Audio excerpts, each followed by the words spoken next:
Okay.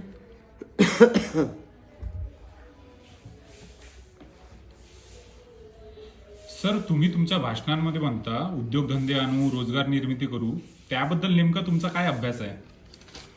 Sir actually असं आहे, आपल्या क्षेत्रामध्ये जवळपास MIDC उमरेड इथे भरपूर प्रमाणात MIDC मोठी झाली, परंतु आजच्या घडीला उमरेडमध्ये जर मोठे कारखाने पाहिले तर फक्त 9 कारखाने आहेत.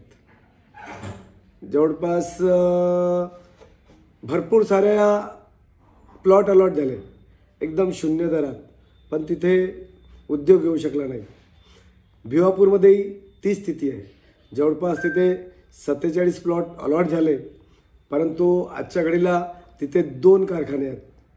त्याच्याने रोजगार उपलब्ध होणार नाही. कुईमध्ये ती स्थिती आहे, तिथे पण फक्त 2 कारखाने आहेत. मग अशाच्याने आमच्या क्षेत्रातील जे मुलं आहेत शिकलेले, त्यांना काम कसं मिळणार? मग त्यांना काम मिळणार नाही. त्यांचं शिक्षण झालेलं आहे तर त्यांच्या आईवडिलाची जिम्मेदारी ती पुरी करणार का?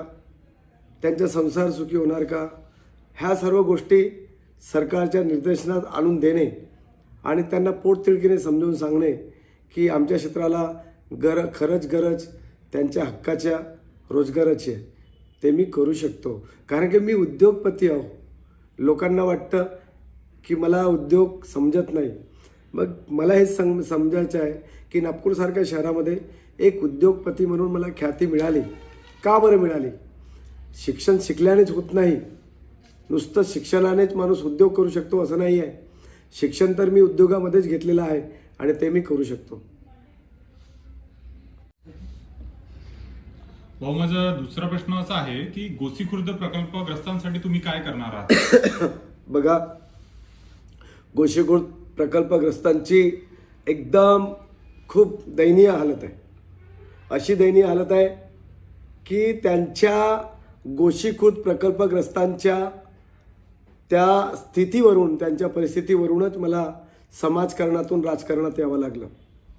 कारण की त्यांच्या पुरातन इतिहास पाहिला तर ते पाटील आणि खूप सुखी आणि समृद्ध लोक होते. कारण की तिथे शेती काळी कसदार होती आणि नदी थडव्यावरची जमीन असल्यामुळे त्यांना रोजगार, त्यांच्या शेती हा पारंपरिक धंदा हा खूप चांगला होता. 3ही मास ते आपला उद्योग करत होते, परंतु त्यांच्या जमिनी गेल्यामुळे आज त्यांना जेवणाची संध्याकाळची सोय ही पण खूप मोठी मुश्किल आहे. आता त्यांच्यासाठी लढाई आपल्याला 3 मार्गाने लढावी लागेल. मी पाहिलं, पहिला मार्ग त्यांच्यासाठी कोर्टामध्ये लढाई लढायची आहे. दुसरा मार्ग, मी विधानसभेचा आमदार बनल्यास मला विधानसभेच्या पटलावर त्यांच्या मुख्य मागण्या मागायच्या आहेत. चौथा मार्ग, त्यांनाच पकडून आंदोलन करायचे आहेत. कारण की आंदोलनाशिवाय सरकार जागी होणार नाही. आणि मला गोसीखुर्द प्रकल्पग्रस्तांना विखुरलेले आहेत, त्यांना एकत्र करायचे आहे. आत्ताच ते त्यांना त्या पुराण्या काँग्रेसच्या काळामध्ये त्यांचा प्रकल्प गोसीखुर्द झाला. त्यांनी त्यांच्या सुविधा केल्या नाही आणि त्यांनीच त्यांच्या काही लोकांना पाठिंबा जाहीर केला. मला हे म्हणायचं आहे, ही वेळ खरी होती की एका अपक्ष आमदाराला संपूर्ण गोसीखुर्दवासियांनी साथ देण्याची आणि त्यांना आपला आमदार म्हणून घडवण्याची, परंतु काही व्यक्तींनी त्यांना पाठिंबा घोषित केला. असं म्हणायचं आहे की त्यांचे प्रश्न मी चांगल्याने काढू शकतो. मी त्यांना कोर्टाची मदत देऊ शकतो. त्यांना वकिलाची फीस देण्यास आणि कोर्टामध्ये लढाई लढण्यास मी मदत करू शकतो. त्यांना रस्त्यावर आंदोलन करण्यासाठी मदत करू शकतो आणि मदत करणे आवश्यक आहे. कारण की जेव्हापर्यंत बाळ रडत नाही तेव्हापर्यंत आई दूध देत नाही ही म्हण आहे. आणि जेव्हापर्यंत ते रस्त्यावर उतरणार नाही, आपल्या नेत्यासोबत राहणार नाही, एक संघ राहणार नाही, तेव्हापर्यंत गोसीखुर्द या प्रकल्पग्रस्तांची लढाई पूर्ण होणार नाही. आणि त्यांची लढाई मात्र एकटा आणि एकटा प्रमोद घरडेच लढू शकते, दुसरा व्यक्ती बिलकुल लढू शकत नाही.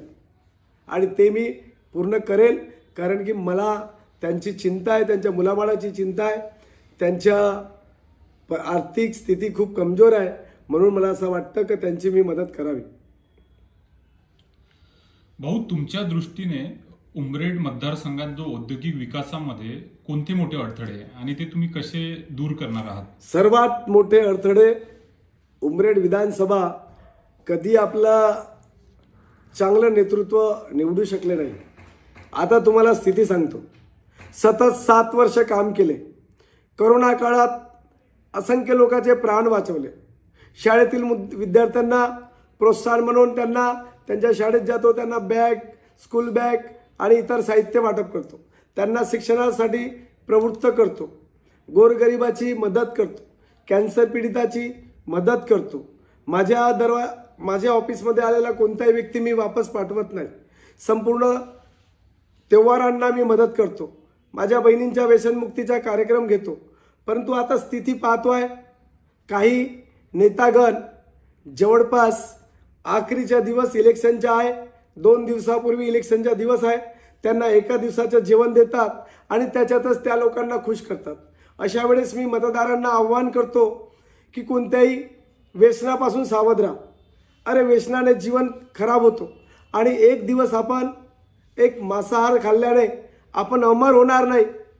आणि तिथेच आमची मतदाराची चूक होते की हो, मला त्यांनी जेवण दिलं, मी त्याला आपलं अमूल्य वोट देईन. ही चूक आमच्या उमरेड विधानसभेमध्ये व्हायला नाही पाहिजे. कारण की आजच्या घडीला आमच्या उमरेड विधानसभामध्ये पार्ट्या खूप प्रमाणात चालत आहेत. आणि मला माहीत आहे की ज्यावेळेस करोना काळ होता, ज्यावेळेस लोकांना, जनतेला नेत्याची गरज होती, त्यावेळेस एकही नेता मला इथे दिसले नाही. मी माझा प्राण वाचवून लोकांची जीवन वाचवण्यासाठी फिरत होतो, एकटा फिरत होतो. परंतु त्यावेळेस एकही नेता जर इथे आला असेल तर मला सांगा. तर तेव्हाच मला हे आव्हान करायचे आहे की माझ्या बंधूंनो, माझ्या मतदात्यांनो, अशी चूक करू नका. तुमच्या जीवनात एक चांगला समाजसेवक म्हणून प्रमोद घरडे आलेला आहे. तुमच्या मामा, तुमचा भाऊ असं तुम्ही मला उपाधी देता. म्हणून तुम्हाला सांगतो की एक संघाने येऊन कोणत्याही आमिषाला बळी न पडता, कोणत्याही व्यसनाला बळी न पडता आपण आपल्या हक्काची लढाई लढण्यासाठी माझ्या कढई चिन्हालाच मतदान करा. कारण की त्याच्याशिवाय आपल्या युवकांचं, आपल्या जवान मुलांचं पोटापाण्याचा प्रश्न कोणी दुसरा मिटवूच शकत नाही. आणि मला असं वाटतं की तो मिटवण्यात मी यशस्वी होईन. मी काहीही करेल, तुमच्यासाठी किती प्रयत्न करेल, किती मेहनत करेल, परंतु तुम्हा सर्वांना तुमच्या हक्काची भाकर मिळवून देईन. भाऊ, माझा शेवटचा प्रश्न आहे.